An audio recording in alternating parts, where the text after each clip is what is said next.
Shabbat Shalom, hermanos. Vamos a continuar con el estudio del libro de Hechos de los Apóstoles o Hechos de los Enviados. Revisaremos hoy o escudriñaremos el capítulo 26 y 27. Vamos a revisar primero qué pasó en los capítulos 24 y 25 que vimos el Shabbat pasado. Recordemos que se había iniciado el juicio de Shaul en Cesarea ante el gobernador Félix. Los del Sanedrín llegaron a Cesarea y llevaron un orador, un abogado llamado Tértulo, y este inició las acusaciones contra Pablo, que fueron: número uno, Pablo era una plaga, era un sedicioso, era un cabecilla de la secta judía llamada El Camino, y además intentó profanar el templo. Esa es la acusación que llevaba Tértulo, aquel orador que llevaron los del Sanedrín. Y Shaul establece su defensa en que él es un servidor de Dios, él guarda la fidelidad a la verdad, es decir, a la Torá y a los profetas, y es un seguidor de Yeshua porque de él habla la Torá, es decir, porque de él hablan la Torá y los profetas. Por eso él sigue, porque es el verdadero Mashiach que ya los profetas y la Torá evidenciaban. Entonces él dice: por tanto, tengo la esperanza de la resurrección de los justos. Y Shaul no fue absuelto, pero fue dejado preso con ciertas libertades. Es decir, no encontraron nada en que sustentara una acusación de muerte como quería Tértulo y los del Sanedrín. Así que Félix lo va a dejar en libertad, pero Félix va a ser trasladado y van a traer a un nuevo gobernador llamado Festo. En ese interín pasaron 2 años en lo que Shaul va a estar preso con cierto grado de libertad y entra Festo como el nuevo gobernador de la provincia de Judea. Entonces, el Sanedrín hizo contacto nuevamente con Festo. A Festo también le interesaba tener una buena relación con los ricos de Judea, y en este caso con los que dirigían la política y las leyes, que era el Sanedrín, y él quiso hacerles el favor de enjuiciar nuevamente a Pablo para encontrar la causal de muerte con la que podían los judeanos, los judíos de Judea, deshacerse de Pablo. Se hizo una audiencia en la cual tampoco encontraron culpable de las calumnias, de las acusaciones que llevaban los del Sanedrín, y Pablo entonces va a apelar al emperador. ¿Por qué? Porque querían llevarlo a Judea de nuevo y él sabía que iba a haber un complot para matarle. Así que él apela al emperador, siendo él un ciudadano romano. Cuando esta apelación al emperador se da, ya Festo pierde el control de esto, pero tenía el gran problema de que le iba a enviar en carta al emperador para decirle que era la acusación de Shaul. Es decir, no habían argumentos para enviar a este hombre frente al emperador de Roma, imagínense, sin tener de qué acusarlo. Así que aprovechó que llegaron Agripa y Berenice, los reyes del Líbano, que eran herodianos, eran edomitas, idumeos, descendientes de Saúl, pero se hacían pasar por judíos porque había, si es cierto, una mezcla de Herodes con una princesa judía, con la cual ellos decían que ellos eran judíos. Así que, basados en eso, ellos se hacían conocer como judíos. Entonces, el gobernador Festo aprovecha que había una familiaridad entre ellos, eran cuñados, y le pide al rey Agripa que lo ayude a entender con qué acusación podía mandar a Shaul ante el emperador en Roma. Y se va a hacer una audiencia en la cual Berenice y Agripa iban a escuchar la sustentación de Pablo, pero no era un juicio, era una audiencia pública, porque iban a ir muchas de las grandes gente de dinero de Cesarea, una ciudad muy moderna en ese tiempo, y esta gran gente de pompa, de alcurnia, iba a ir a aquella audiencia que no era un juicio. Entonces empezamos en Hechos 26, el capítulo 26 del verso 1 al 3 dice: Agripa dijo a Shaul: tienes permiso para hablar en tu propio nombre. Entonces Shaul hizo un gesto con la mano y comenzó su defensa. Acuérdense que no es un juicio, sino una audiencia. Pero Shaul va a defenderse de lo que cree que le han dicho a Agripa a través de Festo. Inicia diciendo: Rey Agripa, me considero afortunado de que hoy me defienda ante ti de todas las acusaciones que me hacen los judeanos. En la Biblia nosotros dicen los judíos, pero eso es muy malicioso porque no todos los judíos odiaban a Pablo. De hecho, habían ya judíos que estaban siguiendo al Mashiach y había miles dentro de Judea que seguían a Mashiach a través de la Cajal del camino. Entonces es falso poner allí que los judíos, ahí se pone los judeanos, era el grupo de Judea el que quería dañar a Pablo. Entonces él dice: permíteme que me defienda, o sea, soy afortunado de que me defienda ante ti de todas las acusaciones que me hacen los judeanos, porque tú estás muy bien informado sobre todas las costumbres y controversias judías. Lo que está ahora haciendo Shaul es diciéndole a Festo: Festo, voy a establecer mi defensa, que ya la hice ante ti, y ahora la voy a hacer con alguien que conoce la halajá, las costumbres de los ancianos de los judíos, es decir, de la halajá. Por eso dice: por eso os ruego, Agripa, que me escuches con paciencia, porque ahora él va a usar sus argumentos con alguien que no tiene la contaminación que tenían los judíos judeanos de Judea y está viniendo de otro lado que a la vez puede entender de qué está hablando Pablo, cosa que Festo no entendía. E inicia entonces: pues bien, dice Pablo, todos los judíos saben cómo viví mi vida desde mi juventud, tanto en mi propio país, es decir, en Tarso, Cilicia de Tarso, como en Jerusalén. Y dice: me conocen desde hace mucho tiempo. Él está diciéndole al rey Agripa y a Berenice: ojo, que estos que me acusan me conocen de toda la vida, me conocen de hace mucho tiempo. Y dice: y si ellos lo desean, pueden testificar que he seguido el partido más estricto de nuestra religión. Es decir, le está diciendo a Berenice y Agripa: fíjense que ellos que me acusan, pues yo pertenezco a ese partido. Ellos pueden testificar que yo he seguido estrictamente la halajá, es decir, he vivido como un fariseo. Y dice: qué irónico es que me juzguen aquí por mi esperanza en la promesa hecha a nuestros padres. Y ahora va a orientar la defensa hacia la Torá, no a la halajá. Y dice: en esta, hablando de la Torá, está la esperanza en la promesa hecha a nuestros padres. Es el cumplimiento de esta misma promesa lo que nuestras 12 tribus esperan lograr. Y aquí es hermoso porque ahora Pablo o Shaul está diciendo, hablando de las 12 tribus, cuando allí los judeanos se consideraban la única tribu que regresó, la de los judíos, o sea, Yehudá o Judá. Pero Pablo está hablando de que en el futuro todas las 12 tribus se van a reunir y se va a cumplir lo que dice Apocalipsis, que la Jerusalén celestial tendrá 12 puertas por donde entrarán cada una de las 12 tribus. Y continúa él diciendo: mientras llevaban a cabo resueltamente su acto de adoración día y noche. ¿Quién? Los de las 12 tribus. Él está hablando de la promesa hecha a las 12 tribus que sí adoran a el Señor día y noche, o sea que están consagrados con el Señor. Y dice: sin embargo, es en relación con esta esperanza, majestad, fíjense cómo le va a decir, con respecto a esa esperanza, a esa promesa, que los judíos me están acusando. Los judíos de Judea me están acusando en base a la promesa que hay en la Torá. Y le dice: ¿por qué consideráis increíble que Dios resucite a los muertos? Le suelta esa pregunta.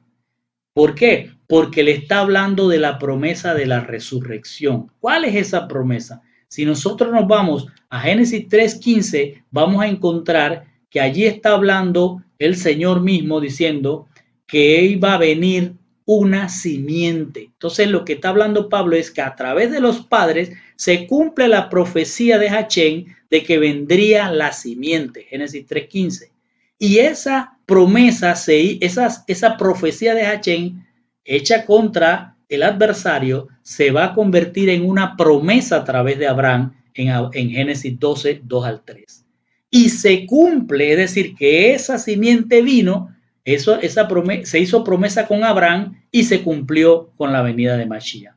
Cuando en la resurrección para vida eterna, lo pueden ver en Salmo 16, 10, y le dice, y ahora queda a nosotros la esperanza, cuando se reúnan las 12 tribus, la esperanza de que se cumpla la promesa. ¿Cuál promesa? La de la resurrección para vida eterna, que ya Mashiach la mostró con su resurrección al tercer día. Y que se van a reunir las 12 tribus. ¿Cuáles son las 12 tribus? Los judíos de Mashiach, o sea, los que siguen a Mashiach, y los gentiles Kadosh. Todo eso se lo está diciendo al rey Agripa y a su hermana Berenice, que ellos podían entender la escritura, mas Festo no podía entender esto.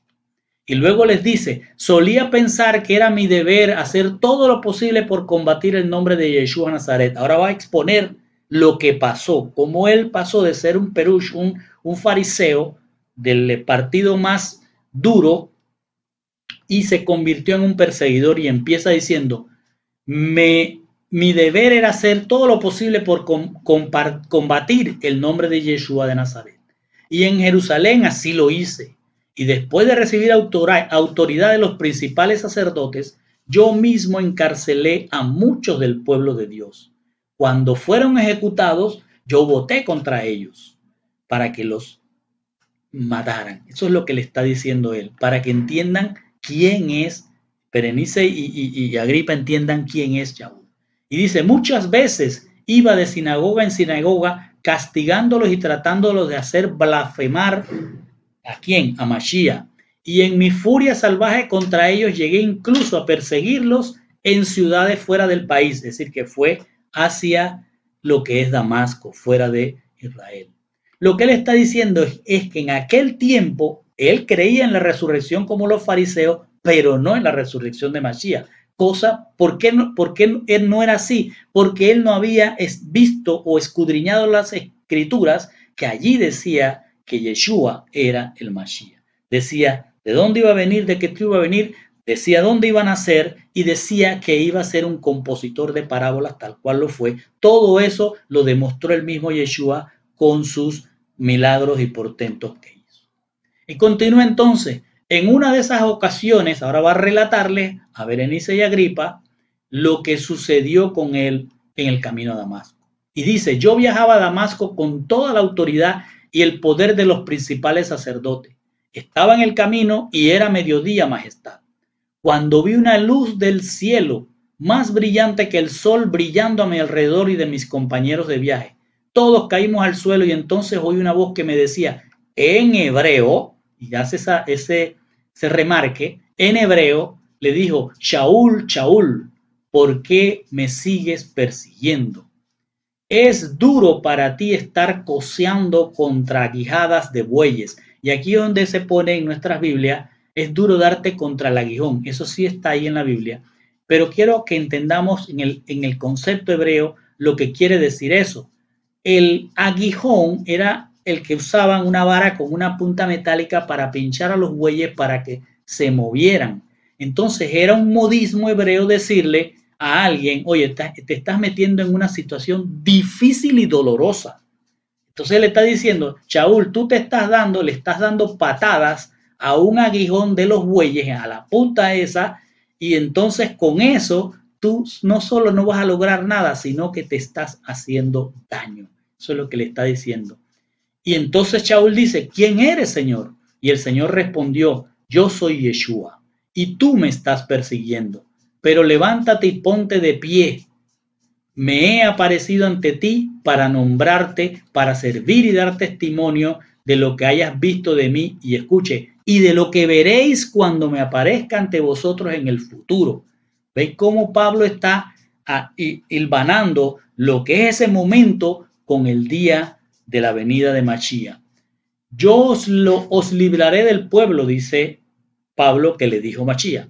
Yo os libraré del pueblo y de los goyim. Le está diciendo, yo te libraré de esos judíos de esa porción de judíos, no todos los judíos otra vez, de esa porción de los judíos que te acusa y quiere matarte, y te libraré de los gentiles que también te quieran matar. Dice, te envío para que le abras los ojos. ¿A quién? A los judíos que están negados y a los gentiles que no me conocen. Eso es lo que le está diciendo Yeshua. Te envío para que le abras los ojos, para que se conviertan de las tinieblas a la luz, para que salgan del poder de Hasatán a Dios, y así reciban el perdón de los pecados y un lugar entre los que han sido separados, santificados para la santidad, al poner su confianza en mí. Esto se lo está relatando en esa audiencia a Berenice, a Agripa, a Festo y a todos los de las grandes, de la sociedad, de las altas sociedades de Cesarea que lo están escuchando. Recuerde que no es un juicio, es una audiencia en la que Pablo está exponiendo, pero observe cómo el Señor tiene el control de todo y está dando un sermón, dando una enseñanza a esa congregación que en ese momento está ahí de gentiles y judíos. Y dice, y así que el rey Agripa, no desobedecí la visión del cielo, es decir, no desobedecí a Mashiach. Por el contrario, anuncié primero en Damasco, luego en Jerusalén y en toda Judea y también a los gentiles, es decir, en Asia, que debían volverse de sus pecados a Dios y luego hacer obras consistentes con ese arrepentimiento. Era decir, no solo tenían que arrepentirse, sino hacer las obras que ya estaban de antemano escritas por Hashem, es decir, la Torah. Y continúa diciendo, por estas cosas los judíos me apresaron en el templo y trataron de matarme. Ahora explica por qué está frente a ellos. Sin embargo, he tenido la ayuda de Dios, así hasta el día de hoy sigo testificando a pequeños y grandes, es decir, a gente que no tiene el dinero como ustedes y a grandes como ustedes que tienen mucho dinero. Sin decir nada más que lo que tengo de los profetas como de Moshe, es decir, solo me estoy apegando a la Torá, no me estoy apoyando en la halajá judía, me estoy apoyando en los profetas y en la Torá. Y dice, esto es lo que dijeron que sucedería. ¿Quién? Los profetas y la Torá. Que el Mashiach moriría y que él, como el Reshit, como el primero, como la primicia, resucitaría de entre los muertos y proclamaría la luz tanto al pueblo, es decir, tanto a los judíos como a los gentiles. Pero justo cuando llegaba a este punto, en ese momento, Festo se levanta y dice a todo pulmón, Shaul, estás loco, tanto aprendizaje te está volviendo loco. Claro, porque Shaul estaba haciendo una gran enseñanza de cómo él, siendo lo que fue, se había apartado, no porque él quería ni por sus pensamientos, sino porque escrito estaba quién era el Mesías y todo lo que había ocurrido era en base a lo que estaba en la Torá y en los profetas. Festo no entiende esto, así que se levanta y grita, tú estás loco, Shaul. Tanto aprendizaje te ha vuelto loco. Y Shaul contesta, no estoy loco, excelentísimo Festo. Al contrario, estoy hablando palabras de verdad y cordura, porque el rey entiende, Agripa entiende estos asuntos. Claro, Agripa había sido educado en ese conocimiento de la halajá y entendía algo de lo que era la Torá y los profetas. El rey entiende estos asuntos, por eso me expreso libremente a él, porque estoy seguro de que ninguna de estas cosas le ha sido ocultada, es decir, que le han enseñado. Después de todo, no sucedieron en ningún callejón, rey Agripa, y le manda una pregunta al rey Agripa. ¿Crees tú a los profetas? Es decir, le está diciendo, ¿no crees tú que es el Mesías Yehoshua Mashiach el que habló Moshe, el que habló Isaías, el que habló Amós, el que habló Malaquías, todos los profetas? Y le dice, sé que crees. Le tiró una gran directa a Agripa.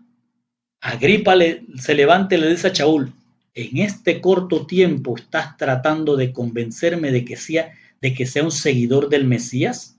Y Shaul respondió, ya sea que sea necesario, un tiempo corto o uno largo, deseo que no solo tú, rey Agripa, sino también todos los que me escuchan hoy, todos los ricachones esos que estaban ahí, lleguen a ser como yo. Es decir, pasen de haber sido radicales contra Yeshua a ser seguidores de Yeshua. Y dice, sean como yo, excepto por estas cadenas, excepto que no sean apresados por la injusticia. Entonces se levantó el rey y con él el gobernador y Berenice y los demás que estaban sentados con ellos. Se levanta toda aquella pompa, se levantan todos y abandonan la sala. Cuando se fueron, se dijeron unos a los otros, este hombre no hace nada que merezca la muerte o la prisión. Es decir, las palabras de Ruach HaKodesh a través de la boca de Shaul habían impactado en aquellos, vamos a ponerlo así, millonarios de este tiempo. Y Agripa dijo a Festo, si no hubiera apelado al emperador, podría haber sido puesto en libertad. Es decir, que Festo iba a recomendar que lo dejaran libre, porque Festo había sido afectado por las palabras, había entendido que Yeshua era el Mesías, aunque el problema que tenía Agripa era que Yeshua había muerto, pero Pablo le estaba diciendo que él se levantó como el Reshit, como la primicia. Así que las cosas quedaron ahí impactantes y se van a separar y le va a decir, qué lástima porque teníamos que haberlo dejado en libertad, pero como él apeló al emperador, no lo pueden soltar, sino que tienen que enviarlo a Roma con los gastos del gobierno romano para que se cumpla lo que el Señor había dicho, que tenía que ir a reyes. Fíjense que ella habló frente a reyes y frente a los ricos de Cesarea y ahora iba a hablar con la máxima autoridad del imperio romano, el emperador. Y ahí terminó ese capítulo y iniciamos el 27 de esta manera. Una vez que se decidió que zarparíamos hacia Italia, es decir, aquí está hablando Lucas. Lucas está escribiendo que ya estaban listos para salir hacia Roma. Dice, entonces entregaron a Shaul y a algunos otros prisioneros a un oficial del regimiento del emperador llamado Julio. Entonces Festo está ordenando a un grupo de soldados que iba de regreso a Roma que llevaran estos prisioneros y entre esos prisioneros iba Shaul. No se sabe cuántos prisioneros iban, pero vamos a ver más adelante la cantidad de gente que iba en el barco. Dice, nos embarcamos en una nave de Adramitio. Adramitio es una ciudad que hoy se llama, una ciudad portuaria que se llama Catarash, que está, si vemos el mapa, está en esta parte de aquí. Ese barco se dedicaba a llevar mercaderías por toda la costa y en este momento estaba aquí en Cesarea. Así que ese barco iba de regreso y ellos iban a abordarlo. Era un barco pequeño de carga y allí metieron a Pablo y a los prisioneros junto con los soldados romanos que iban hacia Roma. Entonces dices, zarparon de la costa de la provincia de Asia y nos hicimos a la mar. Mar en hebreo es Yam. Acompañados por Aristarco, un macedonio de Tesalónica. Y observe lo que está pasando.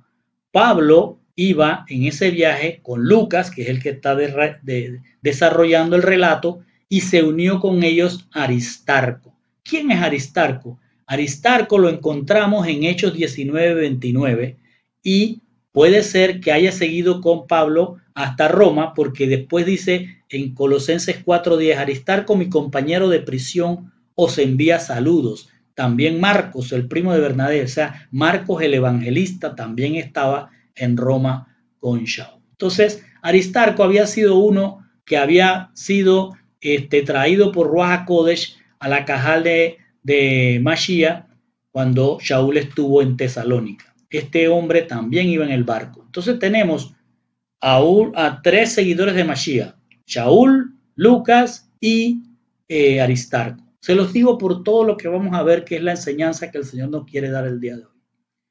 Dice, al día siguiente desembarcamos en Sidón, es decir, pasaron de Cesarea hasta Sidón. Y Julio consideradamente permitió que Shaul fuera a visitar a sus amigos. Shaul se bajó del barco y va a recibir apoyo de los talmidín que estaban en esa ciudad, en ese puerto. Dice, permitió que Shaul fuera a visitar a sus amigos y recibiera lo que necesitaba. ¿Qué quiere decir esto?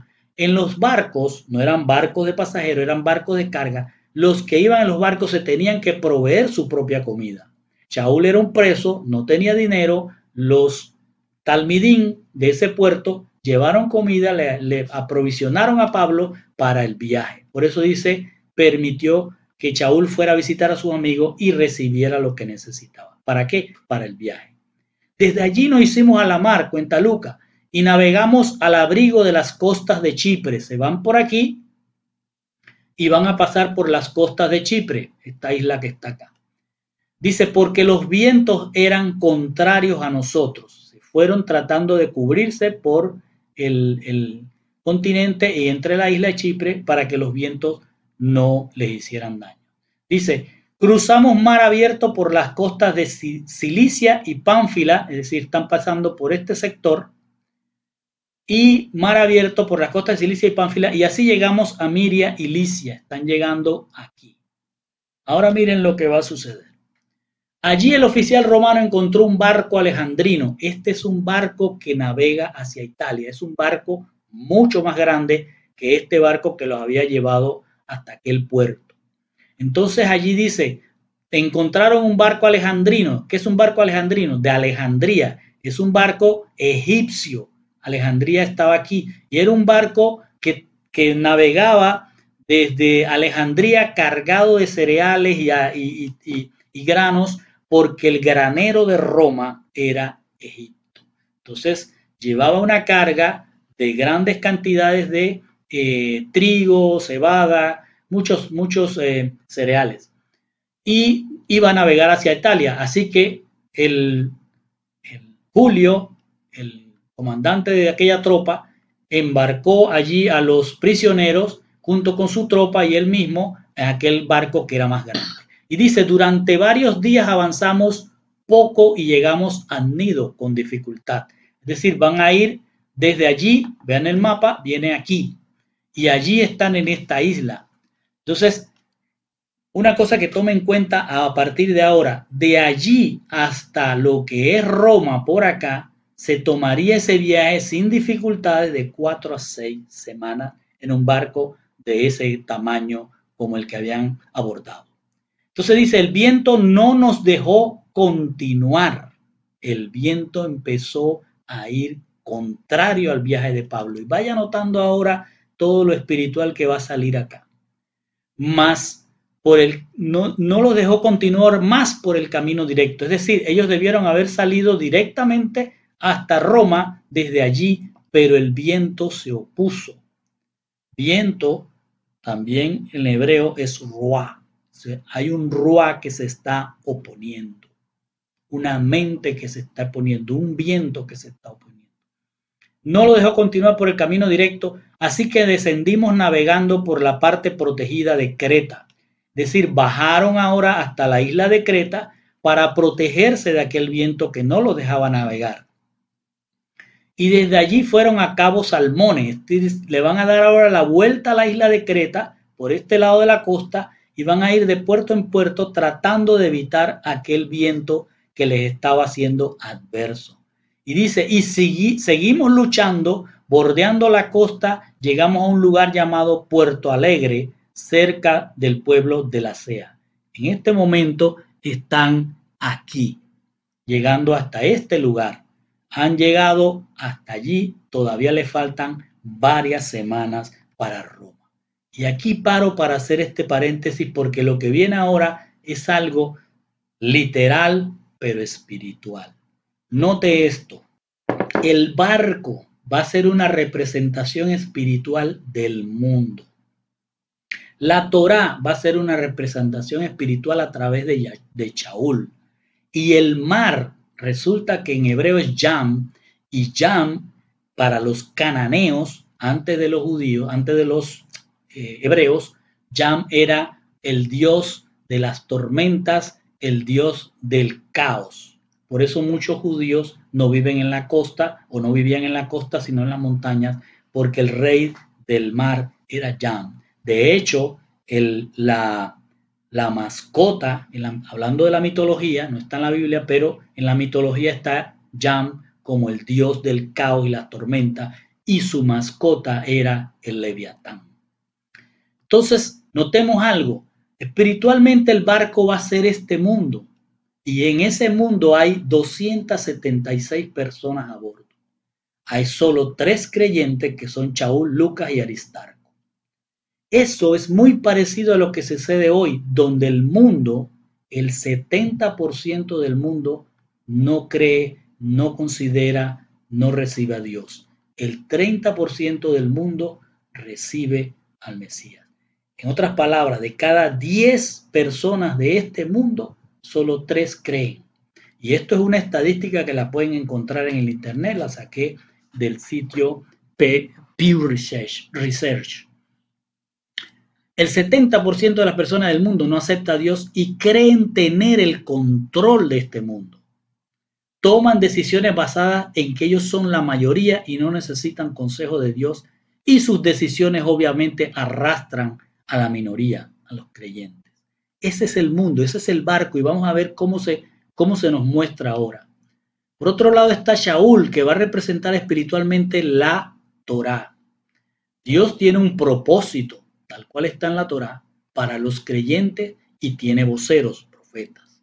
En ese propósito, que en este momento literal era llegar a Roma, sanos y salvos, en ese propósito el hombre tiene que escuchar las instrucciones, tiene que escuchar la Torá. Si no escuchan, pueden perder la vida. Cuando no escuchen, va a venir la oscuridad, el sol va a desaparecer y las estrellas también. Sol espiritualmente es Hachén, estrellas espiritualmente los mensajeros. Y solo va a desaparecer la oscuridad cuando venga el alba, cuando venga el Shahar y venga entonces el amanecer. Y por otro lado, el otro componente de esto que vamos a ver ahora es el dios Yam. Él también tiene un propósito, y es la muerte de los creyentes. Para eso él va a sembrar, o está sembrando en este mundo, miedo con grandes olas, es decir, multitudes que están haciendo maldad. Va a sembrar también oscuridad al torcer la verdad de Dios, para que la gente esté ciega y no vea lo que Dios quiere como futuro para la humanidad.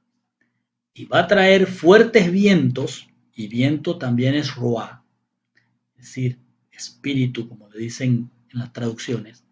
Es vientos fuertes que van a afectar el Ruah, el ánimo humano, y van a traer depresión y desánimo. Y cuando él logra esto, entonces él toma el control del creyente y del mundo. Entonces vamos ahora a ver todos estos ingredientes que les he dicho espiritualmente dentro de lo que va a ocurrir. Dice,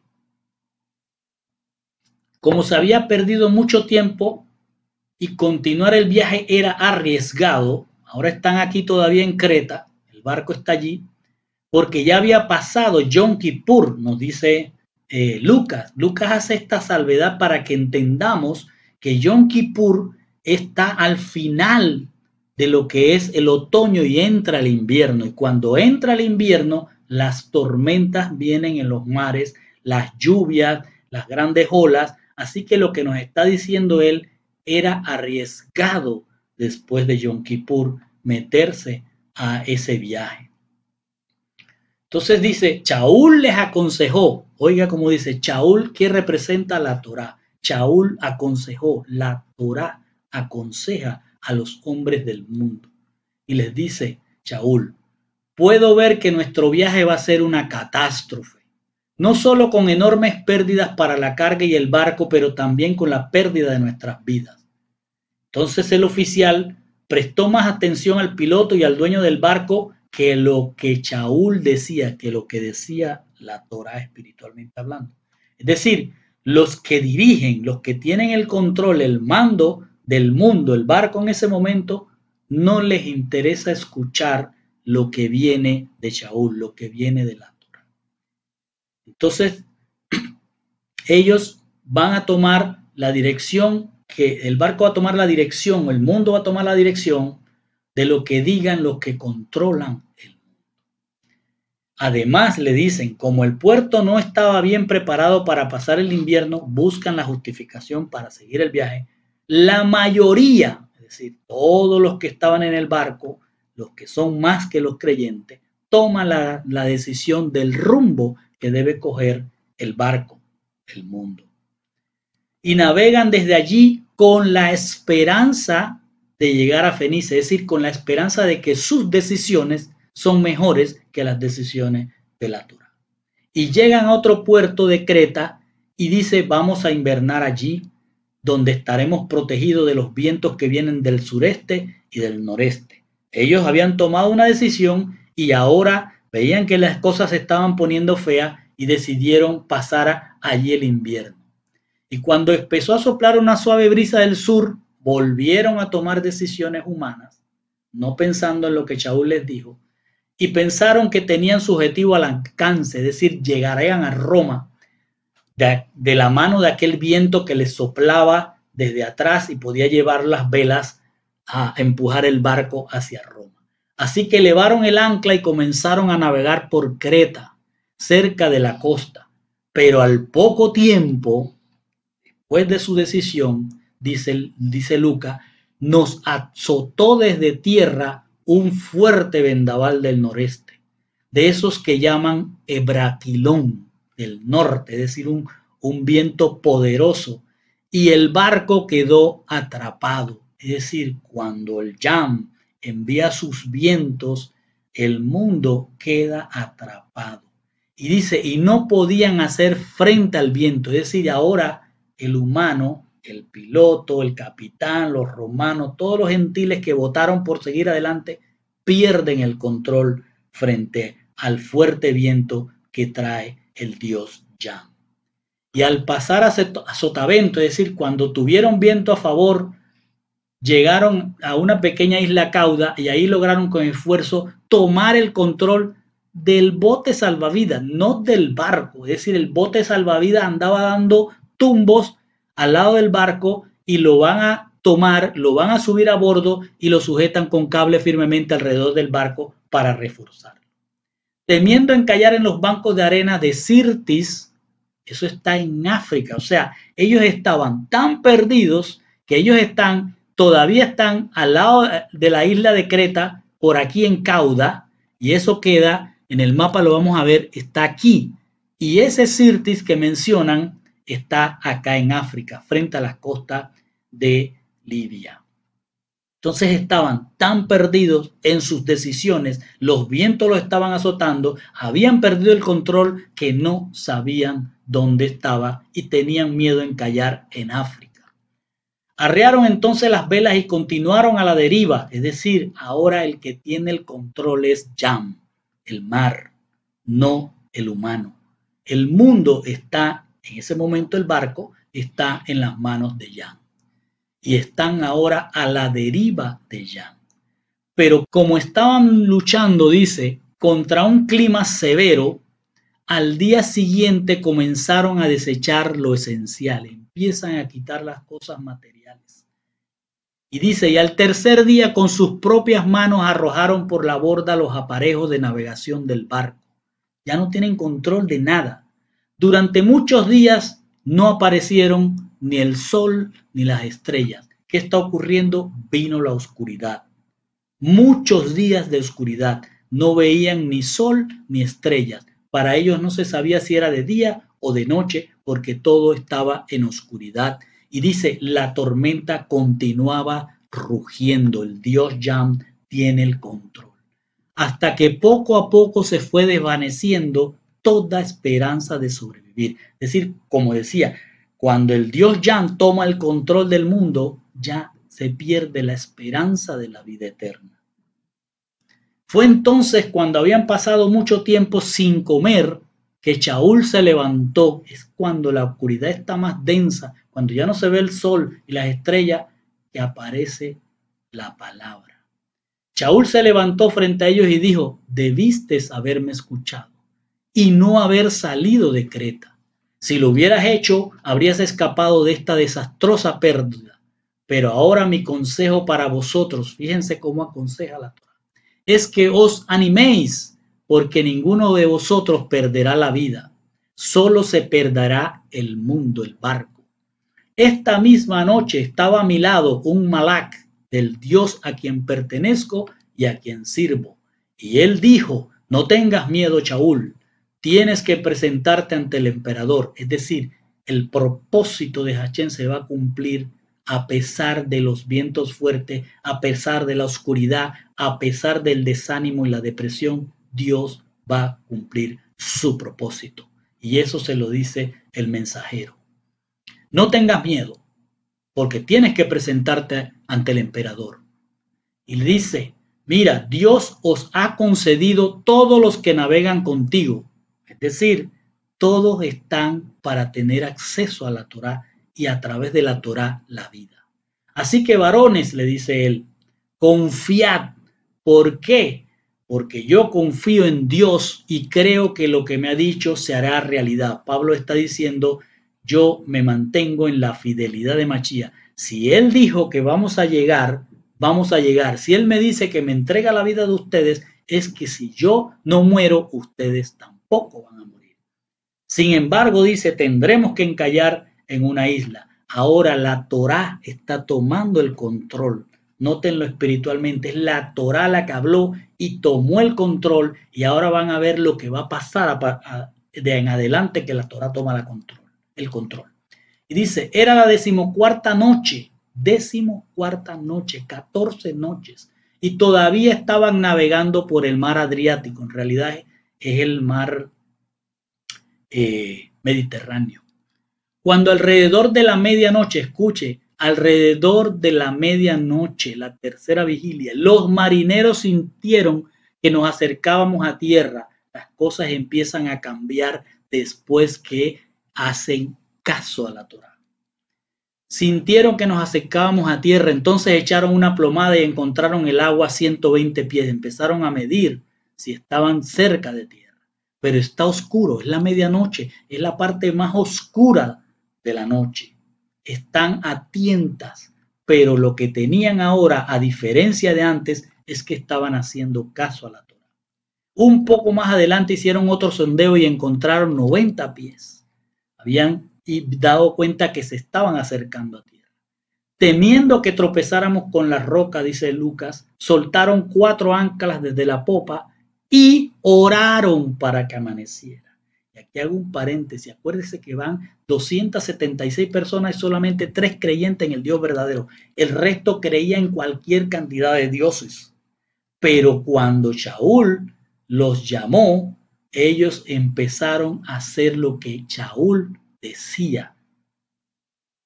En ese momento la tripulación intentó abandonar el barco, es decir, los que controlan el barco, los que controlan el mundo, se querían bajar usando el bote salvavidas y se querían ir mintiendo, fingiendo que estaban a punto de soltar las anclas desde la proa, o sea, estaban haciendo una semejanza de que estaban ayudando, pero lo que querían era escaparse.